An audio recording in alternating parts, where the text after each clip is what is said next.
Good morning बच्चों। कक्षा 12 के सभी छात्र छात्राएं ध्यान दें।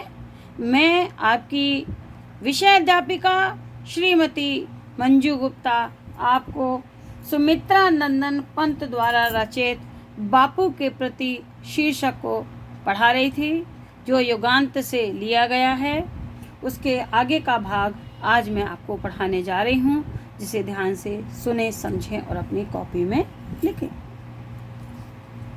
बच्चों, पंत जी ने इस पैराग्राफ में बापू के गुणों की वंदना की है, बापू के गुणों का वर्णन किया है और अपनी भावों की अंजलि उनके लिए समर्पित की है। पंत जी कहते हैं, सुख भोग खोजने आते सब, आए तुम करने सत्य खोज, जग की मिट्टी के पुतले जन, तुम आत्मा के मनोज। सुख भोग खोजने आते सब। पंत जी कहते हैं, हे बापू, प्रायः संसार के समस्त प्राणी इस संसार में सुख का भोग करने के लिए जन्म लेते हैं।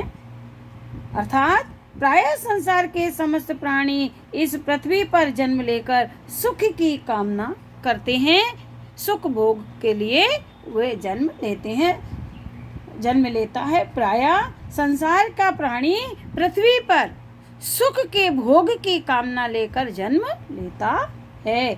आए तुम करने सत्य खोज, परंतु हे बापू, आपने इस पृथ्वी पर सत्य की खोज करने के लिए जन्म लिया है। आपने इस पृथ्वी पर सत्य की खोज करने के लिए ही अवतार लिया है। आपका जन्म इस पृथ्वी पर सत्य की खोज के लिए ही हुआ है।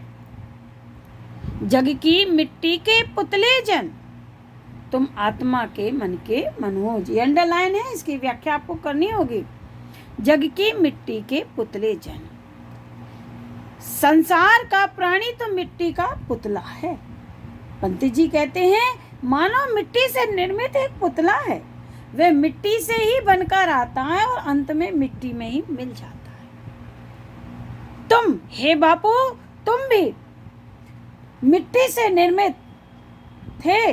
तुम्हारा शरीर भी मिट्टी से निर्मित था, परंतु आत्मा के मन के मनोज, आपके उस मिट्टी से निर्मित शरीर में सत्य आत्मा निवास करती थी, चैतन्य आत्मा निवास करती थी, मन के मनोज, और आप मन को प्रसन्न करने वाले कमल के समान हैं। फिर से देखें, पंत जी कहते हैं, लिखेंगे कैसे?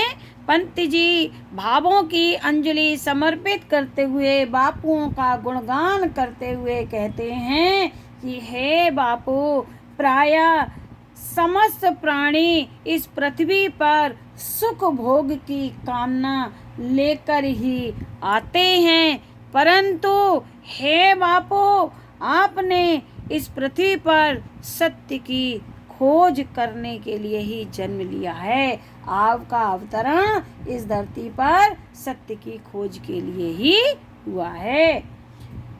जग की मिट्टी के पुतले जन, मानव मिट्टी से निर्मित एक पुतला है। वह मिट्टी से ही बनता है और अंत में मिट्टी में ही मिल जाता है। हे बापू, तुम्हारा ये शरीर भी मिट्टी का पुतला था, परंतु तुम्हारे उस मिट्टी से निर्मित शरीर में सत्य आत्मा निवास करती थी, चेतन आत्मा निवास करती थी, मन के मनोज, तथा आप मन को प्रसन्न करने वाले कमल के समान थे। आगे देखें।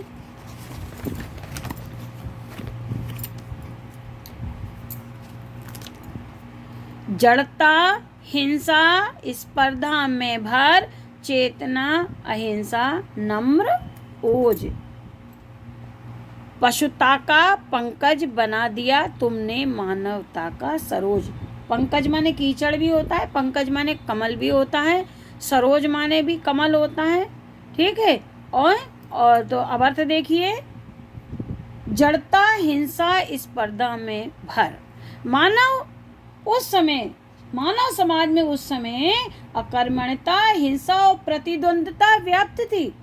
आपने मानव की अकर्मण्यता, हिंसा और प्रतिद्वंद्वता, प्रतिस्पर्धा को दूर किया और उसमें चेतना माने ज्ञान, अहिंसा, नम्रता और ओज अर्थात आत्मिक शक्ति और मानवीय सद्गुणों को जागृत किया है। मानव समाज में फिर से देखें, उस समय जड़ता, हिंसा और स्पर्धा भरी हुई थी। आपने मानव में व्याप्त जड़ता, हिंसा और प्रतिद्वंद्वता को दूर करके उसमें ज्ञान, अहिंसा और मानवीय सद्गुणों को प्रदान किया है, मानवीय सद्गुणों को जागृत किया है।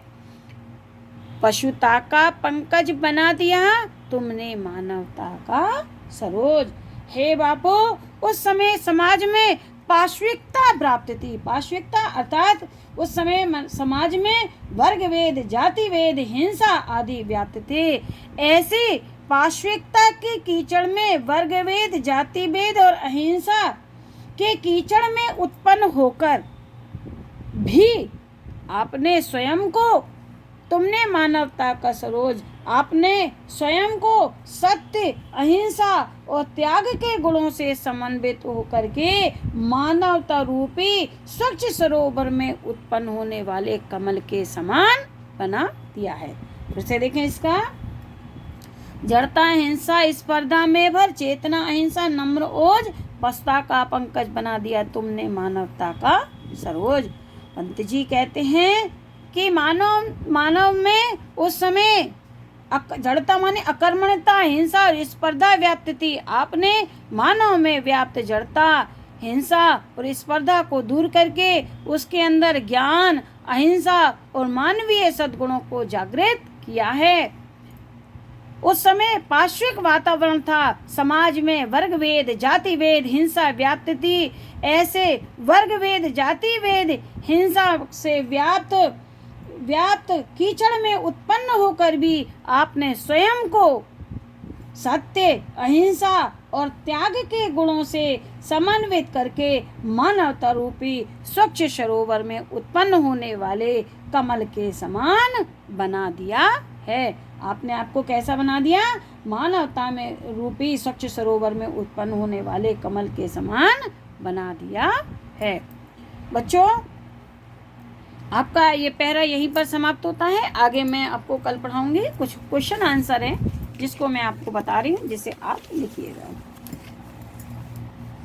प्रश्न उत्तर देखिए। पहला प्रश्न है, पद्यांश के पाठ व कवि का नाम लिखिए, ऊपर लिखा हुआ है। दूसरा है, रेखांकित अंश की व्याख्या कीजिए, मैंने आपको दो बार समझाया।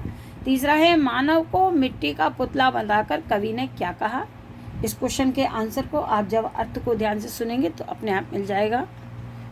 बापू ने मानवों में किन सद्गुणों को विकास किया, अभी बताया था, ठीक है, कि अहिंसा और मानवता, मानवीय सद्गुणों को, ज्ञान को, चेतना को जागृत किया। लास्ट प्रश्न है, यहाँ कीचड़ में उत्पन्न कमल को किस संदर्भ में प्रस्तुत किया है। आखिरी वाली लाइनों का अर्थ है, जिसे आप अपनी कॉपी में उत्तर के रूप में लिखेंगे। आज मैं आपको यहीं तक पढ़ा रही हूँ। आप कॉपियों में प्रश्नों के उत्तरों को लिखते जाइए, जिससे आपका कार्य पूरा होता जाए। आगे का भाग मैं आपको कल पढ़ाऊँगी। Thank you.